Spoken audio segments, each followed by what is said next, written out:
Padahal fatwa ini, Ibu, 3 hari setelah fatwa ini dikumandangkan, Majelis Ulama Indonesia Jakarta Pusat mengeluarkan, merilis pernyataan resmi, kami Majelis Ulama Indonesia Jakarta Pusat mendukung fatwa ini, sepakat dengan isi fatwa ini, kami ada dalam fatwa ini. Kami menyerukan kepada umat Islam dari Sabang sampai Merauke, dalam dan luar negeri, agar menerapkan, menjalankan isi fatwa ini. Coba lihat Ibu, isi fatwanya dari poin 1 sampai 15. Ada yang hanya negara yang bisa buat, ada yang semua kita bisa lakukan. Ada tulisan merahnya. Apa itu tulisan merah? Jihad dengan harta. Melaksanakan jihad mal, jihad harta. Ternyata wahai Ibu, ketika Rasulullah ditanya amalan apakah yang tertinggi pahalanya dalam Islam, Nabi menjawab jihad. Ya Rasulullah, apakah ada amalan yang lebih tinggi dari jihad? Atau setidaknya mengimbang-imbangi jihad? Nabi mengatakan tidak ada. Abu Hurairah, Abdullah bin Mas'ud maksa nanya. 3 kali dia bertanya, ya Rasulullah, tolonglah tunjukkan pada kami amalan yang imbang-imbang pahalanya dengan jihad fi sabilillah. Nabi berkata tidak ada.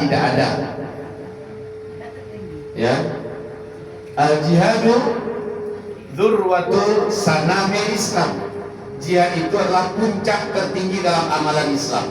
Ibu pernah berjihad belum? Sudah. Kemana? Itu Jihad fisabilillah, angkat senjata loh ya. Pernah berjihad belum? Belum.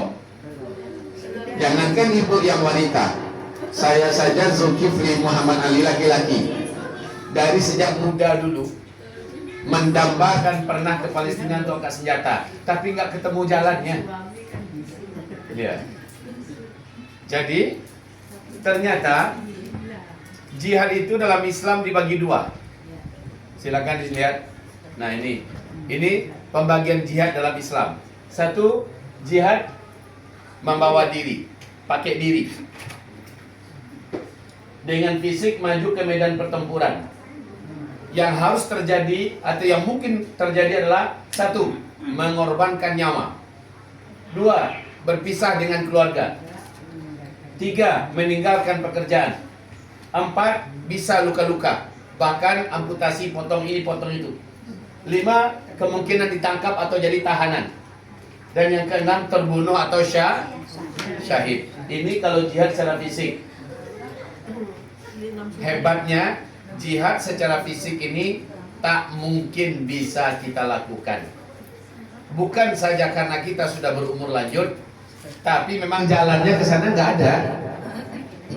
Kalaupun ada jalannya ke sana, kita sudah pasti akan dilarang oleh pemerintah kita.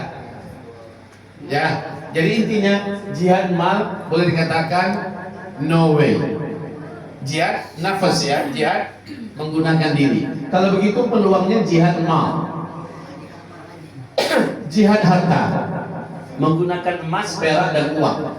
Apa kegunaannya? Untuk senjata dan amunisi yang dipakai oleh mujahidin, oleh para pejuang. Dulu waktu Belanda menjajah, di Indonesia ada perlawanan tidak? Itu butuh dana kan? Iya. Untuk beli senjata, amunisi, untuk makan minum dan uang saku para mujahid, untuk keluarga para pejuang, dan untuk obat-obatan, semua perlengkapan serta segala hal yang terkait dengan operasional perjuangan. Itu diambil dari jihad mal. Wahai ibu, Amerika membantu Israel dengan hartanya, dengan tentaranya, dengan militernya, dengan alat tempurnya. Begitu juga Inggris, Prancis, Jerman, India, Austria, Australia, beberapa negara Arab membantu Israel. Lah kalau pejuang Palestina siapa yang bantu? Arab. Sampai hari ini secara militer Arab tidak berani. Secara akomodasi dalam artian makan minum itu pun ada, tapi belakang layar. Ada, kita nggak boleh mengatakan tidak ada. Ada, tapi di belakang layar karena takut Israel. Masih takut sama Amerika. Terus kalau begitu dari mana para mujahidin di Palestina dapat dana untuk perjuangan? Jawabannya dari orang-orang beriman ya, dari seluruh dunia, dan sampai saat ini Iran masih mau membantu dengan cara melalui proksi-proksinya. Ya. Pada intinya orang beriman itu apakah hanya ada di Arab? Oh enggak, di Indonesia juga ada. Di Malaysia ada. Di Brunei ada. Tapi sekali lagi kebanyakan orang beriman tak ketemu jalan untuk bisa mewujudkan jihad. Walaupun fatwa sekarang sudah vulgar. Fatwanya tadi dah jelas ya. Wajib melaksanakan jihad mal bagi yang tidak mampu melaksanakan jihad diri. MUI Indonesia juga sudah mendukung fatwa, bahkan mengatakan wajib melaksanakan fatwa ini. Nah, ibu-ibu yang kami muliakan, kembali kita kepada ayat tadi di surat At-Taubah 15. Saya akan putihkan semua dosa siapa saja yang mau terlibat dalam peperangan itu, dalam jihad itu. Apa kata pemimpin tertinggi dari pejuang Hamas? Kasih lihat foto saya dengan beliau.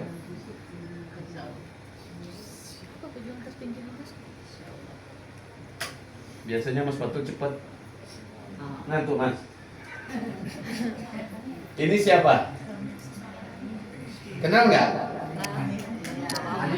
Presiden tertinggi perlawanan Palestina melawan dan mengusir penjajah Israel, Ismail. Ya, ini, Siapa itu? siapa ya? Ya, baik. Kami duduk bareng, lalu kami berbicara hati ke hati. Apa kata kami, Syekh? Kami punya anak muda yang sehat-sehat, kuat-kuat, banyak yang hafiz Quran 30 juz, fasih berbahasa Arab, dan mereka mau untuk berangkat. Apakah kalian mengungkap itu kalau kami kirim mereka buat berjihad di sisi kalian sampai Palestina merdeka atau mereka syahid? Apa jawaban Syekh Ismail Haniyeh? Lah, jangan lakukan. Tetaplah di tanah air kalian.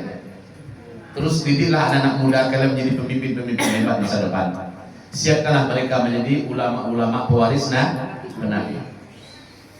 Urusan memerdekakan Masjidil Aqsa, tanah suci Baitul Maqdis, bumi Palestina terjajah, biar kami yang di depan. Biar kami yang berdarah-darah, biar kami yang bersambung nyawa. Kewajiban ini merata di atas pundak kita semua. Adapun kalian secara fisik, kalian tetaplah di rumah-rumah, di tanah air kalian secara fisik, biar kami yang di depan. Kalau kalian ingin mendapatkan nilai dan pahala di mata Allah seperti kami 100%, jalan yang terbuka buat kalian adalah kata-kata Rasulullah berikut ini. Man jahaza ghaziyan faqad ghaza. Siapa yang memodali, siapa yang membiayai, siapa yang mendanai, siapa yang mensupport orang yang sedang berperang di jalan Allah, dia dianggap seperti orang yang sedang berperang itu sendiri. Berarti ini adalah jihad mal. Jihad mal. Ibu-ibu, mendengarkan ini, kami akhirnya bulat hati, sepakat dan buat kerjasama langsung antara Al-Faqih Zulkifli Muhammad Ali yang mendirikan NGO